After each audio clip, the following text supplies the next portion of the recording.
Hi hello. रविवारचा दिवस आहे आणि सुट्टीचा दिवस म्हटलं की आपल्याला गृहिणींना असं वाटतं की आज तर मी आरामात उठणार आणि आरामामध्ये सगळ्या गोष्टी होतील. माझ्या बाबतीत तर असं विचार केलं की अजिबात होत नाही, कारण सुट्टीच्या दिवशी तर मला उलट लवकर जाग येते. कारण आपण आठवड्यावर रोज मुलांचे स्कूल असतात, टिफिन असतात, मिस्टरांचं ऑफिस असतं, म्हणून आपण लवकर उठत असतो आणि आपल्याला तीच सवय झालेली असते आणि सुट्टीच्या दिवशीसुद्धा लवकरच उठतो.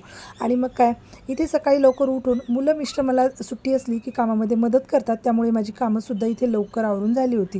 कामं सगळे संपले होते आणि छान असं बाहेर वातावरण झालं होतं. खिडकी काढली तर खूप सुंदर असं दृश्य दिसत होतं, कारण 2 दिवस झालं पावसाने अशी सुट्टी घेतली होती आणि बाहेर कोवळं कोवळं असं ऊन पडलं होतं. म्हणून मी आज मशीनला बेडशीट वगैरे सगळं धुवायला काढलं होतं आणि छान उन्हामध्ये सुकायला टाकलं होतं. आता इथे संध्याकाळी मी निघाले मार्केटमधून थोडेसे फ्रूट्स वगैरे खरेदी केले आणि नंतर लगेचच पावसाने हजेरी लावली. आता पाऊस इथं चालूच होता आणि आम्ही घराकडे येता येता आम्हाला दिसला आईस्क्रीमचा गाडा. तर आईस्क्रीमचा गाडा बघितल्यानंतर आईस्क्रीमचा मोह काही आवरला नाही.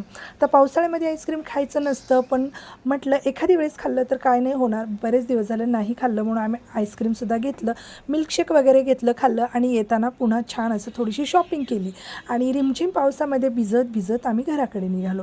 तर असा काहीसा होता माझा सुट्टीचा रविवारचा दिवस. तुम्हाला कसं वाटला? व्हिडिओ आवडल्यास लाईक, शेअर आणि सबस्क्राईब करायला विसरू नका. Bye bye.